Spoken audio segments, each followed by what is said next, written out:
అందరికీ నమస్కారం. నా పేరు doctor MV Brahmananda Reddy, APTPA president. Plus today agenda జైన్2 కాకినాడ పిహెచ్డి సూపర్వైజర్స్. చాలా ప్రాబ్లమ్స్ ఉన్నాయి, దాని మీద మనం యాక్చువల్ జైన్2 కాకినాడ సూపర్వైజర్ లిస్టు అఫిలియేటెడ్ కాలేజీలకు కూడా సూపర్వైజర్ని ఇచ్చారు.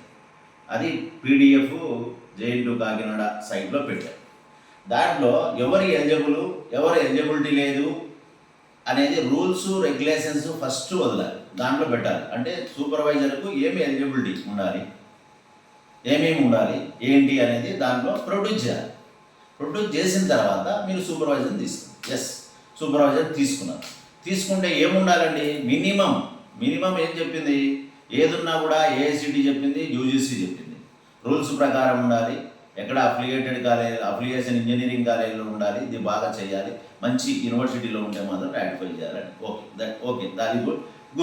ఇంకొకటి ఏంటంటే దీనికి ఒక ఎలిజిబిలిటీ ఉంది. Assistant professor, associate professor ratified ఉండాలని మీరే జైన్2 కాకినాడ, జైన్2 అనంతపురం, హైదరాబాద్ అన్ని కోడై కూస్తున్నాయి. మీరు కొంతమంది మా దగ్గరికి కంప్లైంట్లు వచ్చాయి.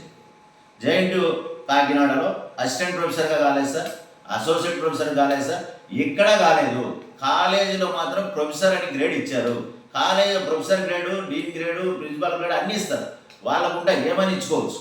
అవి కాదు, అసలు ఎలిజిబుల్ కాదు. అది మీరు అసిస్టెంట్ ప్రొఫెసర్గా రాటిఫై ఉండాలి, అసోసియేట్ ప్రొఫెసర్ రాటిఫై అయితేనే సూపర్వైజర్గా ఎలిజిబిలిటీ. ప్లస్ ఇంకొకటి very very important, API score ఉండాలి, పేపర్స్ ఉండాలి, అన్నీ ఉండాలి. పేపర్స్ అన్నీ ఉంటేనే నువ్వు రాటిఫై చేయాలి. అది అసోసియేట్ ప్రొఫెసర్గా ఇన్ని సంవత్సరాల ఎక్స్పీరియన్స్ ఉండి ఇది అవుతూనే నువ్వు సూపర్వైజర్గా గైడ్గా చేయాలి. నువ్వు ఏమీ రాటిఫై కాకుండా మీ యూనివర్సిటీలోనే ఇది లేకుండా నువ్వు సూపర్వైజర్గా ఎట్లిస్తావు? సరే, దాని ప్రకారం రూల్స్ అండ్ రెగ్యులేషన్స్ ఉందండి. ఇప్పుడు అట్లా చాలామంది ఉన్నారు. అవి ఎందుకు మీరు ఇది చేసేసి సూపర్వైజర్గా లిస్ట్ వదిలేరు? ఒకసారి వెరిఫై చేసుకోకుండా.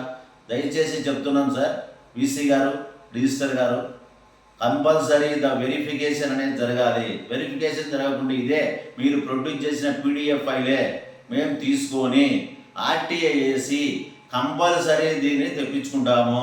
నెంబర్ 2, ఇదే తీసుకొని ఖచ్చితంగా కోర్టుకు. ఎందుకంటే ఇష్టం వచ్చినట్టు చేసేస్తే పిల్లల భవిష్యత్ నాశనం అవుతుంది. అందుకని దయచేసి దీని మీద ఖచ్చితంగా యాక్షన్ తీసుకోవాల్సిందిగా కోరుతున్నాం. ఎలిజిబుల్ ఉన్న వాళ్ళకి మాత్రం ఇవ్వండి. Thank you very much.